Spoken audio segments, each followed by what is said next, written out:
Hello and welcome to Tanzania Today, a program that aims to project Tanzania's position to the globe, economically, socially, politically, and diplomatically. And today we're going to discuss President Samia'S Hassan's defining speech to the nation when she addressed the parliament on the 27th of June this year, ahead of the dissolution of the parliament in August 3rd. So President Samia'S Hassan touched base on virtually all sectors, diverse sectors. But today we're going to discuss the economic sector, we're going to discuss politics, we're going to discuss security. And with me is a groundbreaking members of a panel. To my left is Dr. Kahyoza. Nice for having Bravious Kahyoza. Welcome once again to Tanzania Today. He is an economic analyst, and he will help us put into context all the economic growth and economic terminology so that we can understand it better. And to my right is Isa Omari, who is a political analyst, and also he'll be with us, and Dr. Belinda Chepchumba, who is a lecturer at the University of Dar es Salaam, but also she is an analyst in law and policy. Together, we're going to discuss President Samia'S Hassan's speech at the parliament on the 27th of June this year. Let's start with the economics. Dr. Kahyoza. So Tanzania's economy has grown from 3.9% in 2021 to 5.5% in 2024. Before we start discussing the factors that contributed to this growth, what does that mean? When somebody says there is an economic growth of a certain percent, someone who is not an economic expert, what are they supposed to understand? Again, Faida, thank you for having me. Allow me to lay the grounds of your question by pointing out what was the speech about in general. I think it's very important to say something about the speech itself. I think it's one of the most significant speeches in the last 20 or so years, and I'll give my reasons. I say so because, and I think Isa will take this from here. One of the issues that we are not dealing with well in this country, that we don't study our presidents. And I can say this authoritatively, that Tanzanian presidents are the least studied in the region. And this president, in particular, is not well studied. So it is my call to political scientists, theorists like Isa, to delve into this particular matter. So let me go back now to the speech that cements. Which went on for almost 3 hours. Yeah, sure. In fact, it was 3 hours and 47 minutes in terms of the content of the speech itself.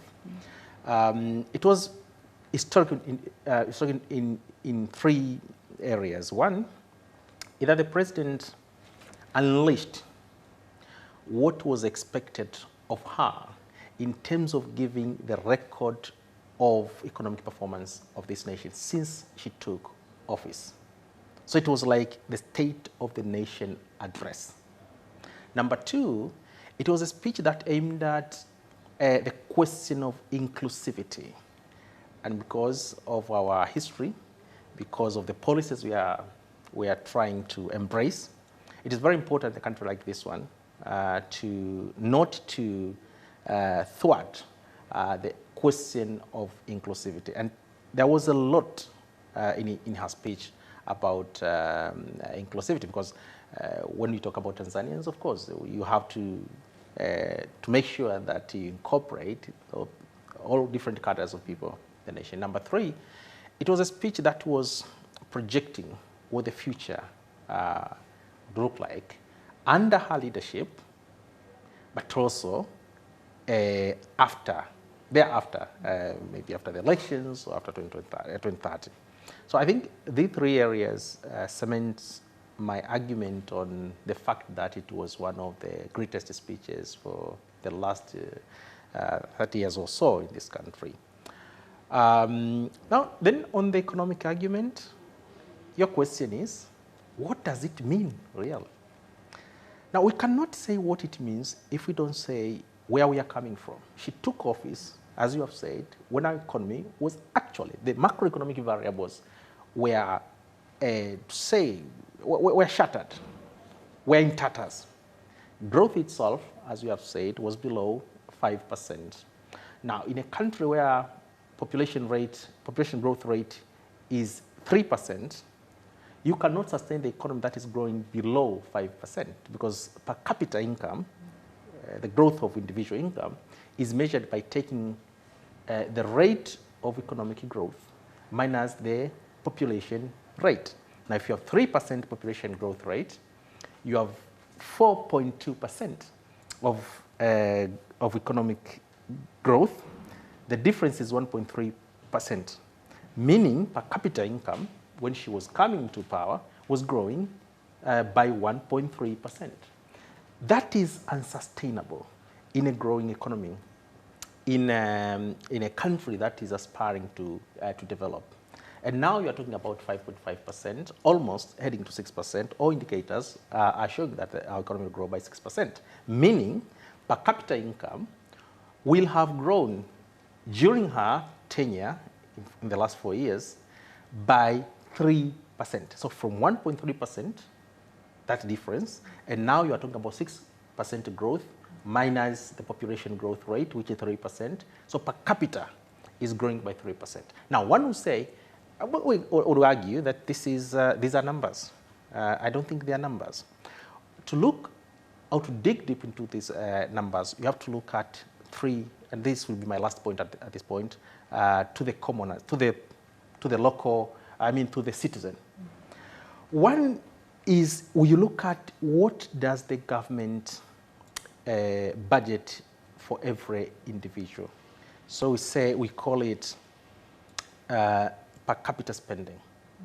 Now, in per capita spending, you are looking at many areas, but mainly the social services, for example. That is very important: education, health, water, and some other economic infrastructures like electricity and so on. So between 2021 and 2025, as we speak today, per capita spending has increased 4 times. Now that we're not looking at in terms of the budget increase, we are looking at what the government is doing in terms of reducing the burden of the people. So in 4 years, the government has injected more than 34 trillion shillings in terms of service provision. So you're talking about education, if it is free education, if it is loans to the higher learning institutions, if it's stipends for those who are vulnerable in terms of their daily lives. So you have injected that much, and that has helped the people, for example, to reduce the out-of-pocket that they spend, for example, in terms of health and so forth and so on. And that is reflected in the villages. But when you talk about infrastructure, she has been able, I think the country has been able, so to speak, to connect more than 3,000 villages with electricity. And this is imperative in terms of productivity. When she came into power, productivity was growing at 0.2%. So for those Tanzanians looking at us, I think watching us now, Tija was growing at 0.2%. Because of these investments, productivity today, for example, in agriculture, has risen to 2.2%. This is the largest in the region in terms of number of years, because our friends, some of our neighbors have been ahead of us, but it has grown by 2.3%. And its impact have been reflected in terms of the exports we are making, in terms of the foreign currencies, foreign exchange, in terms of foreign, the hard currency we are getting into the economies, but also to ease the pressure. I know Rita will discuss about the public debt, to ease the pressure of the public debt, and that is very, very, very critical. Lastly, you look at, the second one, you look at food. When she came to power, our food security, political scientists would want to call it food security, but I like to call it food sovereignty, and she's doing a lot. It was below 100%. We're talking about 130% today. since she got into power. And that has influenced the way in which people spend in the economy. As I said last time, Tanzanians spend over 56% of their income for food. Today, as we speak, that bracket has reduced it to 42%. So she has reduced the burden in terms of food spending in the economy by almost over 15% since she got into power. And there is no other greater tool to look at how people are making their lives if we exclude food. And that she has done very well. The last one, which is, I think, associated with this, it is very important to remember what Mwalimu Julius Nyerere taught us in these economic metrics. He said that economics is not for the economics scientists. It is about the people. People have to live what you call these economic theories. People have to feel that. And that cannot be measured if you exclude governance. And I think when she came to power, I think Issa will help us more. She introduced the 4R principles. And to the economists, I think, again, we haven't done this very well because economic governance is or cannot be, again, excluded from the political question and the governance question. And to have economic stability, so to say, you must make sure that the political and the economic equations are solved in a way that help people to go on with their lives in terms of production and other socio-economic activities. We'll come back to the 4 Rs later. Dr. Belinda, what do you think are the contributing factors for this growth in the Tanzania's economy? Thank you. Okay, I want to thank my fellow colleague for giving us a very good background and unpacking the oral speech.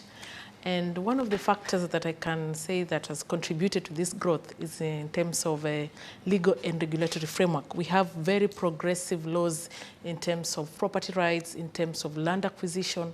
So we have a conducive environment which attracts investors to come into the country and invest. And in terms of that, it increases in terms of economy.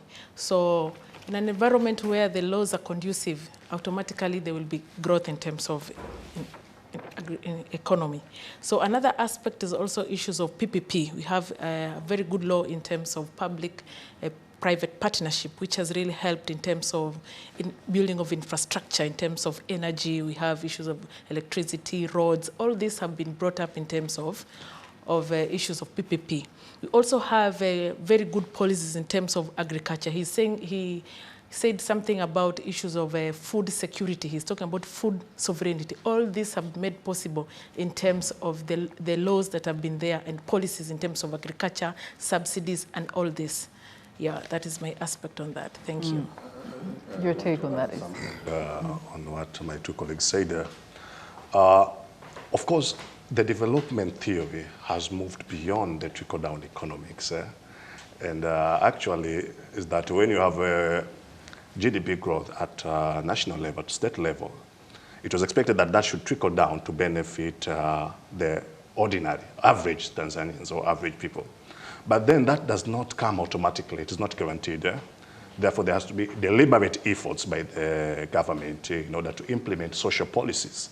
That's social policies that would help improve livelihoods of the people, but also help the poor feel the growth that is that the country is having in a certain period of time. And therefore, this does suggest that the economic policies, the legal, as she said, the legal, because we're saying in political economy, we say a political economy is about political basis of an economic action, but it's also an economic basis of a political action. And this go together, they are intertwined. So they are mutually reinforcing. And in that way, if you do combine them and you implement them, then the country can surely make substantial progress. And therefore, we have seen the government investing more in social protection, the likes of TASAF, the likes of higher students, as we say, higher students loans board, but also trying to address other similar social problems, like creating job opportunities in order to reduce this problem, which of course is one of the major problems that are facing most of our economies. And therefore, also investing more in human development. And that is very important because otherwise, because people have to be secured. Human security, you're talking about freedom from want, and then freedom from fear. And I think the government has been making strides in that area. And therefore, her speech was powerful in the sense that it did not only show the policy direction of her administration, but also the huge work that was done and is being done in order to transform the economy. And therefore, this suggests better prospects for economic development and economic transformation, particularly in the coming years. And therefore, we should also be optimistic about the current administration and how it tries to address some of the major socio-economic and microeconomic issues in the country.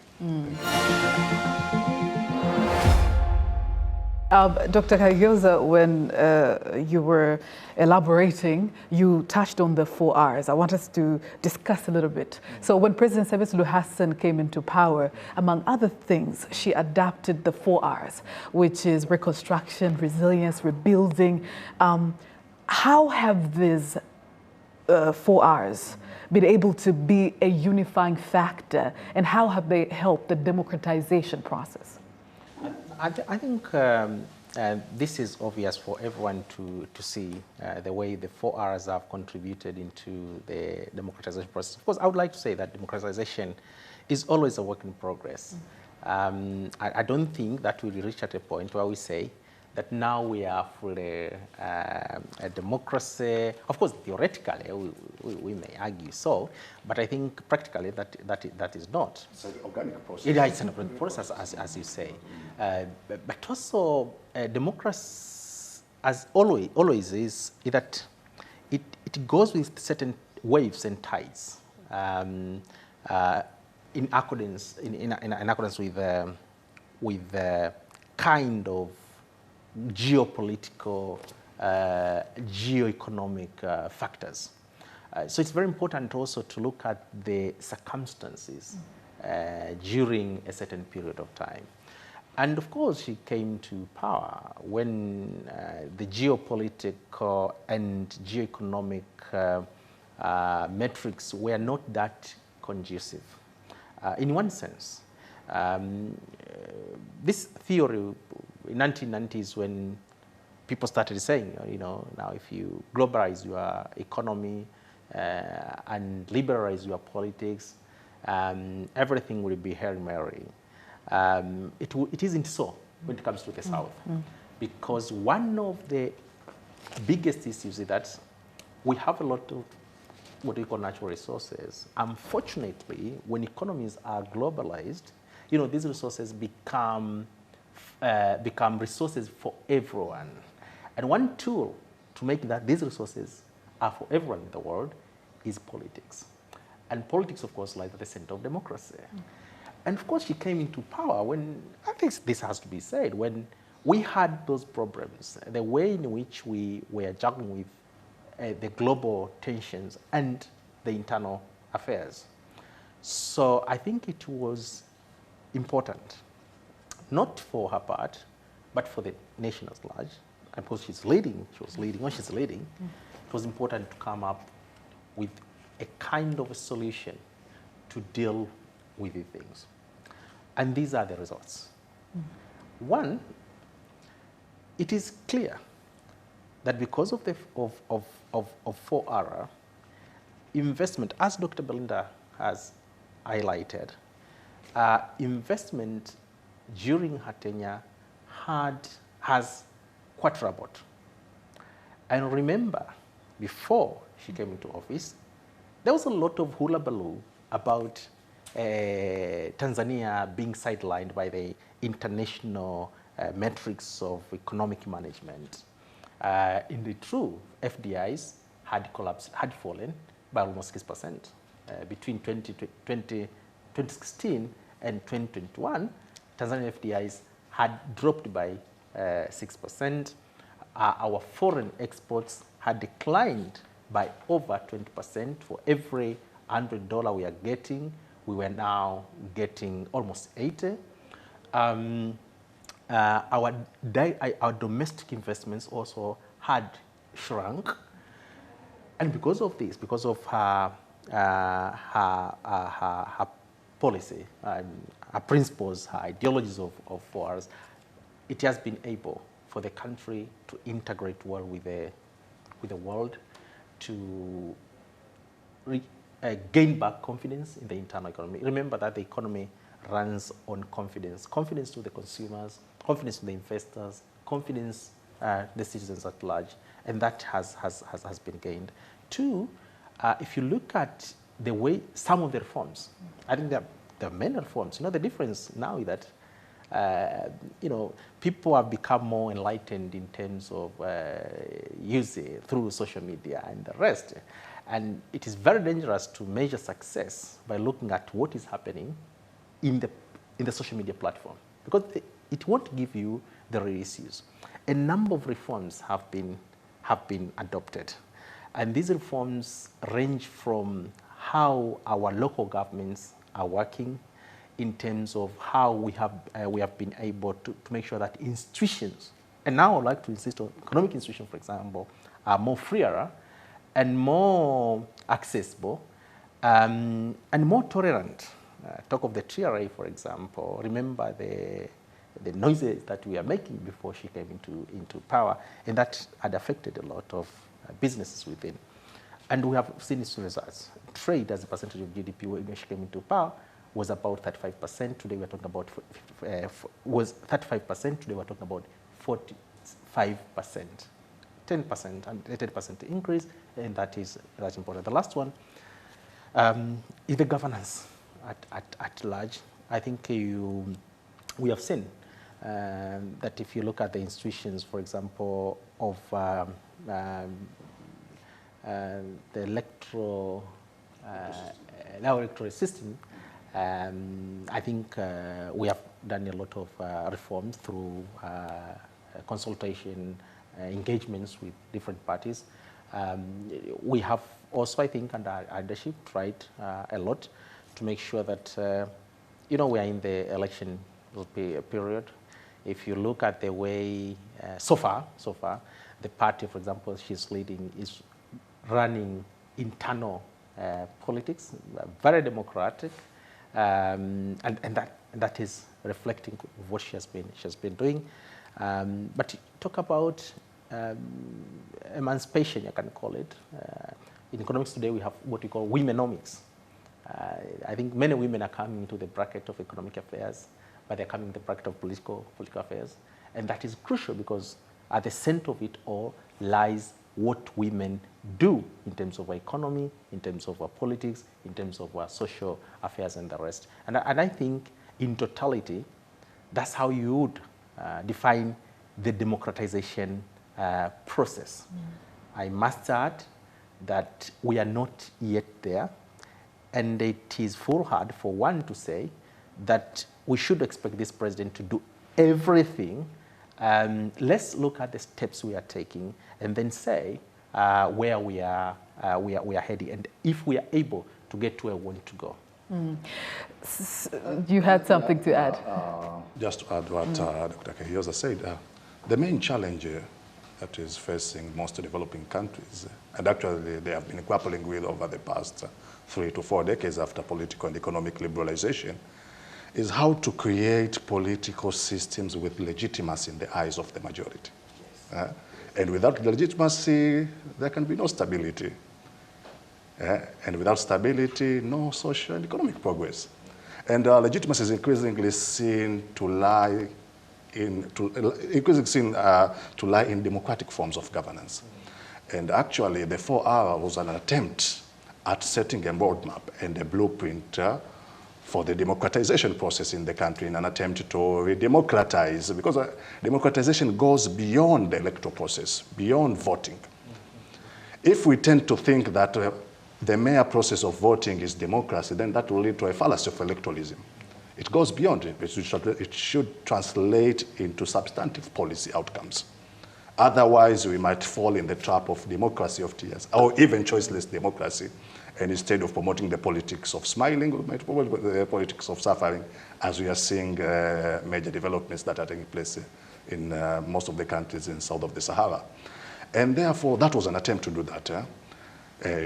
seeking reconciliation, in trying to reconcile different sections of the society.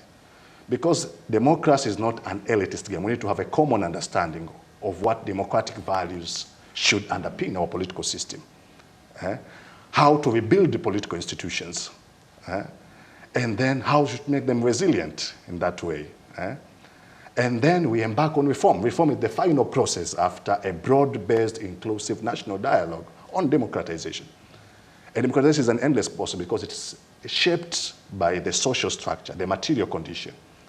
Because the continuous struggle, how women struggle for economic and political emancipation, how poor people are seeking to improve their livelihoods, popular livelihoods, seeking to participate, how different political actors are competing for political power. So it's a continuous process, it's an endless process that is shaped by what is taking place in the broader society.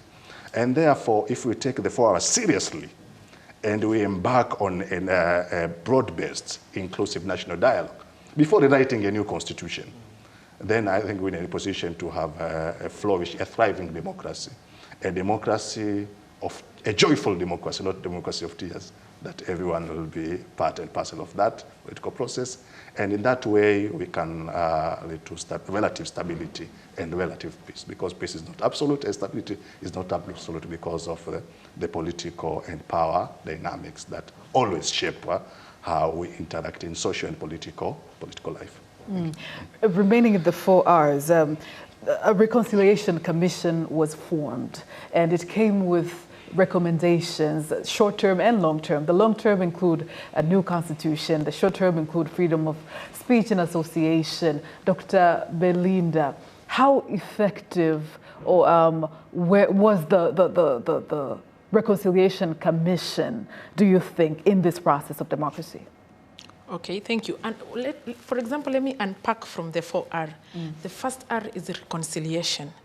As my former colleagues have just said, that reconciliation is very important because it helps to heal these historical injustices and to bring about inclusivity into the people should feel that they are part and parcel of all this process that we are going through. So we have been having so many reforms, and one of the major reforms is we have issues of freedom of expression. We need people to express their feelings or their emotions and their views without fear of what will happen, because you're saying that there's freedom before you talk. After you talk, we don't know what is there. So people should be aware of their rights. So for example, we have the Media Act, which was passed to ensure. We also have the TVC Act, which was passed in order to ensure we have issues of media coverage should not be biased, and people should feel that they are part and parcel of all these reforms. We also have a lot of laws that have come in place in order to protect the rights of people in terms of, we have issues of protection of privacy. We have privacy laws that have come in place,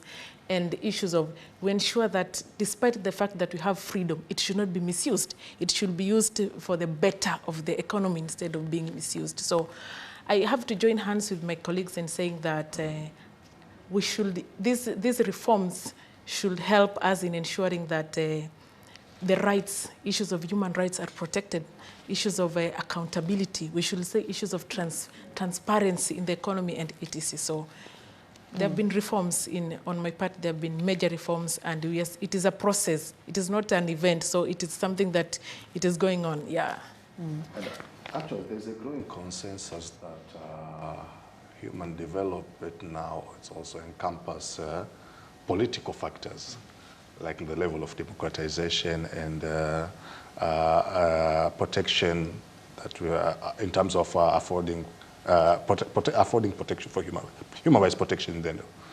And therefore, as she said, this legal instrument, they somehow lay that groundwork for protection. But of course, I think we need to go beyond them in the sense that I might say, I think this might be an unpopular opinion, but we skip the steps, and then therefore we miss the steps. Which steps?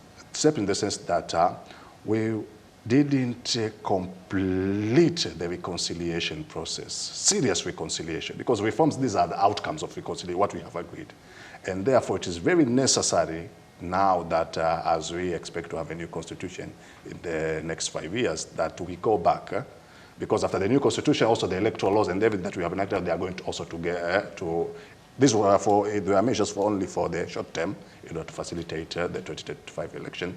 But then we are going to go back because we are writing a new constitution. Then the new constitution has to reflect the changing political, economic, and social landscape. And therefore, we have to go back to reconciliation. We should not skip the steps. Start with reconciliation, and then we go for rebuilding institutions, and then we go for reforms. And ultimately, that will result to resiliency in all aspects: economic, political, social, peace, and also the general political stability of our political community. But the laws passed by the 12th Parliament that will be dissolved in August, in which way do you think they will also enhance the democratization process? And of course, like the Political Parties Act and the INEC Act. Yeah. I think this was the first time that an electoral management body in this country has an independent legal framework. We didn't have that before, and therefore it suggests there's optimism for progress and for democratic change, that now it empowers the electoral management body in terms of managing and administering the elections, and that in the sense that it becomes more independent. The adjective, independent, suggests that first, it is an independent body in the sense that there's an independent legal framework, but also in terms of operation, although the parameters within which election management bodies operate across the region largely defined by the regime in power, and therefore it is for the current administration to empower it more in the sense of trying to protect its operational autonomy, so that in the end we can have a fledgling democracy that, because the electoral process is essentially a process of renewing social contract between the governing elite and the populace. And therefore, if we create an election management body that is more freer and that will promote a free and fair election, that is good for stability and social and economic progress in the country. Dr. Belinda. For example, you have this independent institution that deals with the election. First of all, it builds trust. We have something called confidence. The public should have confidence in this institution. Yes, political trust. And in this matter, these reforms have shown that they can have trust in the process. And we also have something called accountability and transparency.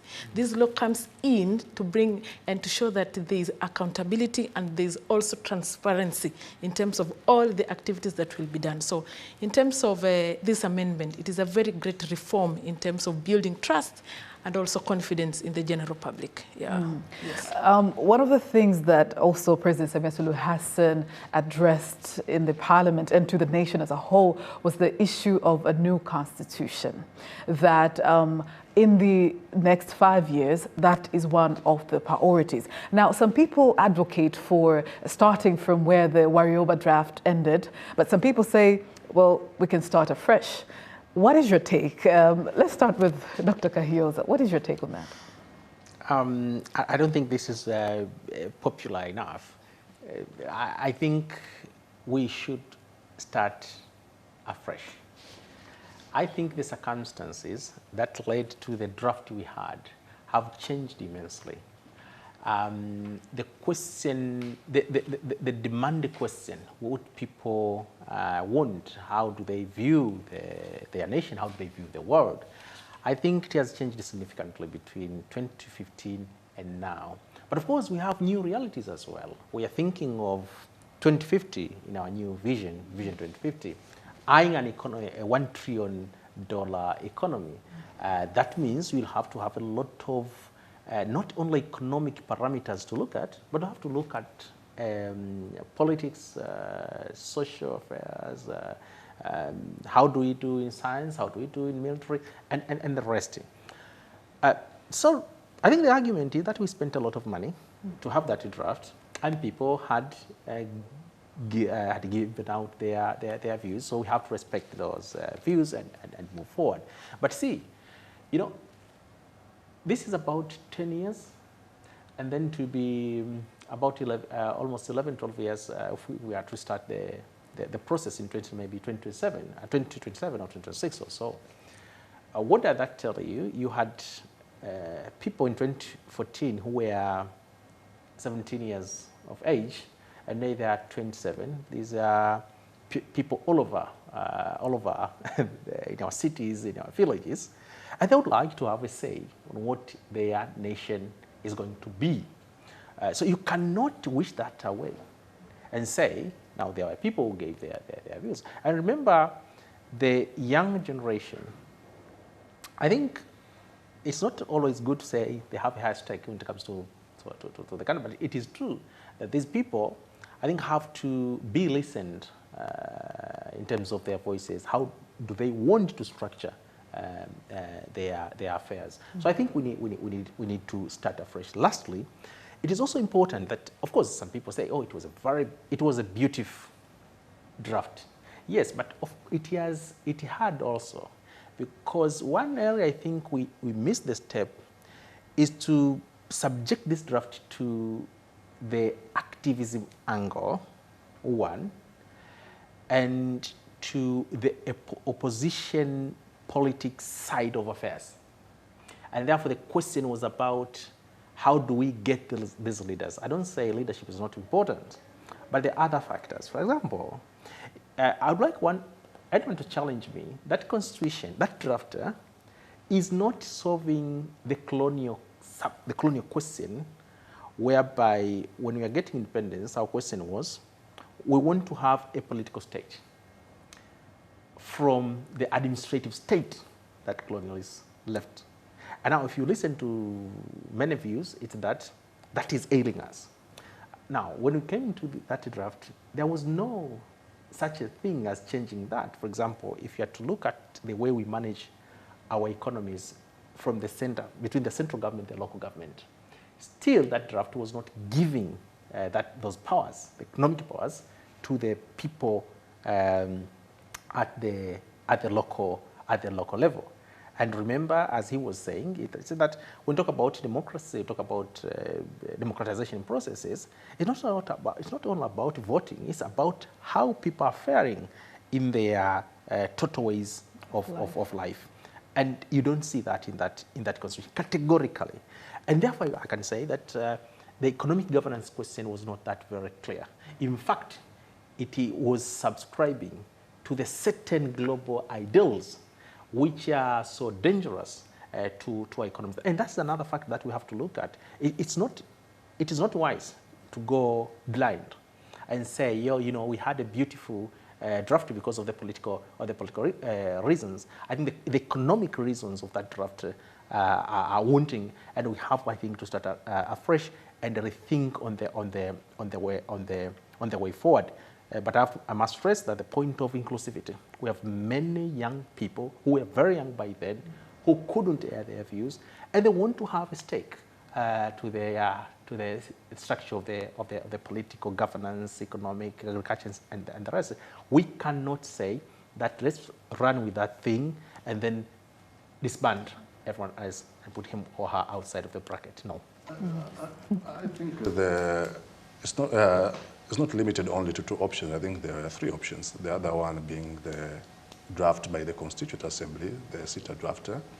So you have either to continue with the referendum or going back to deliberate on Warioba draft, which was the draft by the Constitutional Review Commission, or start afresh.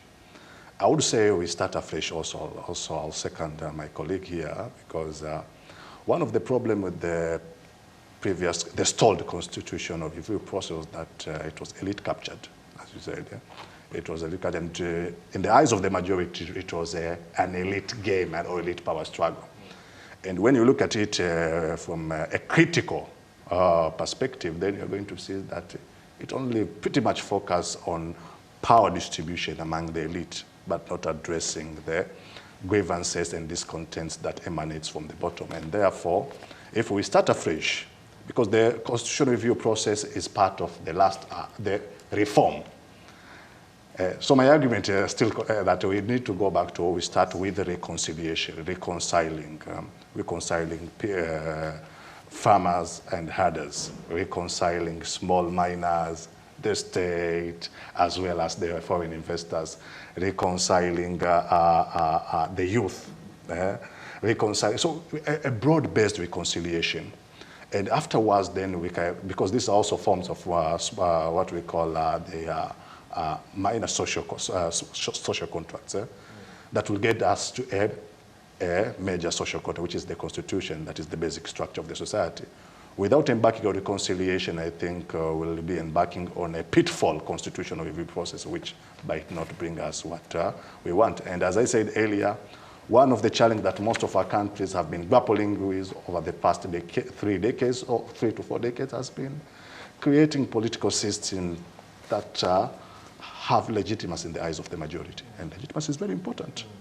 Legitimacy is very important, which is why it's very important, even as we embark on the 2025 electoral process, that we should try to, our level base, not to leave anyone behind. Otherwise, we might be creating conditions that might affect the prospects of stability, peace, as well as economic and social progress. And therefore, that is very important. And in the last session when I was here, I said that the Tanzanian way is dialogue and reconciliation. We did succeed in Zanzibar with GNU, Government National Unity, in 2010, when President Aman and Maalim Seif met, and they later on led to the 10th Amendment of the Zanzibar Constitution and a power-sharing arrangement. Of course, power-sharing arrangement might seem elitist, but in the sense that it was expected that the benefits of it will trickle down. And we can see that the government, SMZ, has tried a lot in trying to reduce development disparity between Unguja and Pemba. And therefore, these are the benefits of reconciliation. And therefore, that should be the basis. And therefore, we need to start afresh with the review process. Dr. Belinda, do we start afresh? No, I have a different opinion. And of course, we can start from, we should not fully disregard the Warioba draft. We can start from there, and I'm sure there are lessons that we can learn from the Warioba draft, from the process, because we should look at, first, we should ensure that it is people-centered, as they have said. It should be people-centered, and also we have issues of a participatory nature. He was talking about issues of reconciliation, issues of national dialogue. We need to know, where do you want to go as a country? So we can start from the Warioba draft going forward, and from there we can chart a way forward on a good way. But we should not fully disregard. We need to, I think, take stock of the fact that the call for substantive political reforms has been polarizing political actors in the country since the return to plural politics.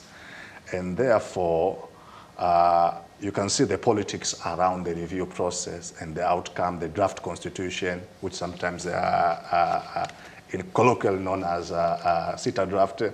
And therefore, there was no agreement, consensus, around both drafts, and which is why you had a group of the opposition that pulled out of the Constituent Assembly.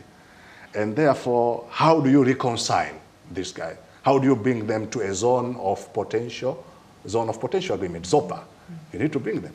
One thing that in this country that where political actors converge is that they all agree that change is necessary and reforms are necessary. But what diverges them is the pace and form of change or reforms. By change, I mean reforms. And therefore, if we start with the Warioba draft, which has, of course, also a lot of controversies and polarized political actors, then we might not be, it is not a panacea to our problems, to the problems that have led to the stalled constitutional review process. And then we need to go back and start afresh, a new constitutional review commission that is inclusive, a constituent assembly that is inclusive and reflective of the population composition of our country. And then from there, then we can go to referendum. There are these stages that we need to follow. And therefore, with that, but that should be preceded with a broad-based reconciliation and national dialogue is very necessary. Otherwise, we might not have a common understanding of what form of democratic governance that we have. And as I always keep saying that democracy is perspective dependent. And it goes beyond voting, but it's also context dependent. Although the concept has often been used and at times abused. And therefore, we need to be very sure that we do that. We didn't do that when we returned to plural politics in the 90s, but we have an opportunity to do that. And I believe the framework of 4R can lead, if we take it seriously, can lead us to that, to the promised land, Canaan, in that way. Thank you. Dear viewer, if you've just turned on your TV set, this is Tanzania Today. And today we are discussing President Samia'S Hassan's speech to the nation and to the parliament on the 27th of June, when she touched base on virtually all aspects of humankind. But today specifically, we are discussing the economic, political, and security issues. And with me is a groundbreaking members of panel. Let's get back to the economy. Let's talk about inflation, and then we'll get back to the security issue. So, in her address, she also mentioned that inflation rate has remained well below 5%, and this is said to be a great position in comparison to other countries across. What have been the policies or initiatives that Tanzania has been taking to have a rate of inflation at that? Yeah, let's start with the fact that when we argue that inflation has remained below 5% or within a single digit, this is the theory that was started by the New Zealand government in 1989. It is called inflation targeting. So you make sure that the way you operate your economy, inflation does not exceed a certain range. So that is a very good thing. I will give also the other side of it, which we have to start fathoming about. So inflation targeting is good in terms of the macroeconomic stability, and that we have been able to do. Now, according to your question, how have we managed to do that? Now, one thing that has not come out to the light is what we call the budget deficit. I know the problem with economics is that there's a way we face difficulties in communicating the things, because people say, now you are complicating things. But we don't have other ways, because that's how it has to be. Now, budget deficit, you look at the percentage that you are missing, or let me use that word, that the gap when you are doing your budget process. And then we put that, we subject to the growth, to the GDP. Our total economy, so to speak. Now, if you look at that, Tanzania is having the lowest fiscal deficit in the region. What does that mean? It means that Tanzania is borrowing less from other sources, domestically and internationally. Two, it means that the country is not taxing much. Of course, I know when you talk about taxes, people will say, oh, we are being taxed so much. But now, comparatively, we are not taxing as other countries are doing, because our deficit is lower. The fiscal deficit is lower. Now, what does that tell you? It means that, one, the currency, as much as it faces a lot of pressure, but it is not being pressured by the hard currencies compared to the rest of the regions. Now, what happens is that when you are importing goods and services from other countries, yes, they will be expensive because there's inflation that comes with that, but it won't go far in terms of that range if you have to compare with the rest of the countries. So that is number one. Now, in the tax question, is that when you have a lot of taxes, there's what we call the Laffer curve in economics, that yes, you may want to have a lot of money from people, so you put a lot of taxes. It will reach at a point that when you tax more, you don't get more in terms of revenues. Now, that has the impact in terms of how people spend, because you are snuffing a lot of money from their pockets, and that means their ability to consume gets lower. When the ability to consume gets lower, automatically producers will not produce enough goods and services.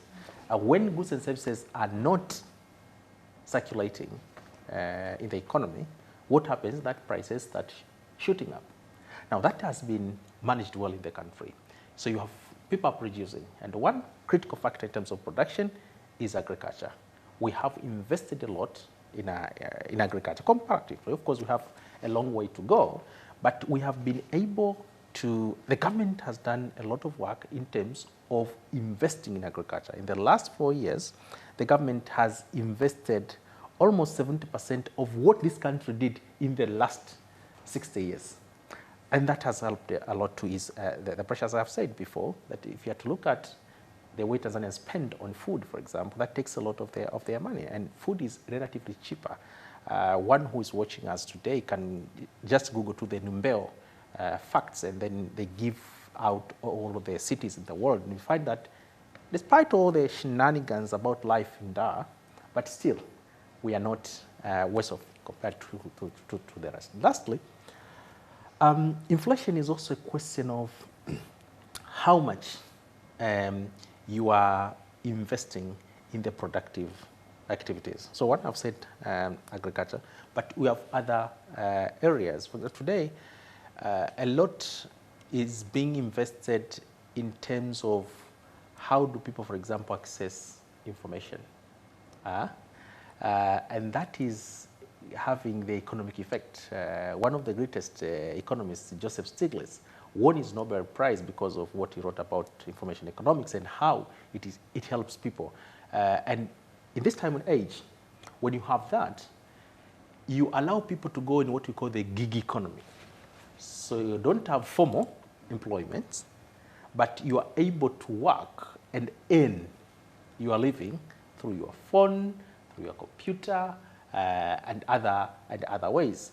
And if you look at the statistics in Africa, Tanzania is doing well in that aspect, so that so much people are able to afford what is being put to the market. I would like to put a footnote.